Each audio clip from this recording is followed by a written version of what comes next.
Le prophète sallallahu alayhi wa sallam dit la première chose sur laquelle le serviteur sera jugé le jour de la résurrection est la prière. Si elle est bonne, toutes les autres actions seront bonnes. Et si elle est mauvaise, toutes les autres actions seront mauvaises. Il est donc essentiel non seulement de prier, mais aussi d'essayer d'améliorer la qualité de notre prière. Et c'est un processus en plusieurs étapes selon notre situation.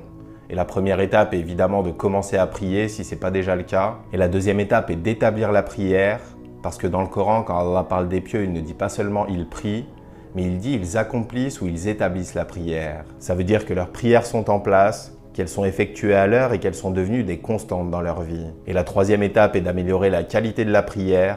L'imam Ahmed disait « viendra un temps où les gens prieront sans prier ». Et le Coran nous donne un moyen simple pour savoir si notre prière est bonne ou pas. Allah dit en vérité la prière préserve de la turpitude et du blâmable. Donc si on prie mais qu'on a quand même du mal à délaisser les grands péchés, ça peut être un signe qu'on ne prie pas correctement. Et pour avoir une idée de ce qu'est une prière accomplie comme il se doit, un compagnon nous décrit celle du prophète sallallahu alayhi wa sallam. Il dit « J'ai vu le messager d'Allah alors qu'il était en prière.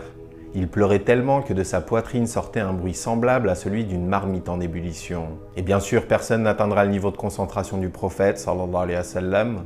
Mais une prière bien effectuée est une prière pendant laquelle nos cœurs vibrent un minimum. Et pour finir, quelques conseils pratiques pour essayer d'améliorer notre prière. Premièrement, se consacrer pleinement à la prière, parce que si on la commence alors qu'on a un rendez-vous dans 10 minutes, ou si on pense seulement au nombre d'unités qu'il nous reste à prier, notre concentration sera forcément médiocre. On devrait essayer d'avoir une marche supplémentaire d'au moins 5 ou 10 minutes pour pouvoir être détendu, réciter lentement le Coran, et prendre notre temps entre chaque position. Deuxièmement, prendre conscience qu'on est en conversation directe avec Allah, parce que même si Allah est toujours avec nous, la prière est un moment de proximité privilégié. Le prophète sallallahu alayhi wa sallam dit le moment où le serviteur est le plus proche d'Allah est lorsqu'il se trouve en prosternation. Troisièmement, varier la récitation du Coran, apprendre un nouveau verset ou une nouvelle sourate et la réciter.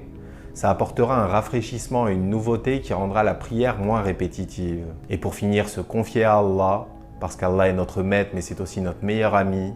Et on ne doit pas hésiter à lui confier nos problèmes, nos soucis ou nos joies. Et la prière est le moment idéal pour le faire, et ça renforcera notre connexion et notre lien d'amour et de confiance. Qu'Allah nous purifie. Salam alaikum wa rahmatullah.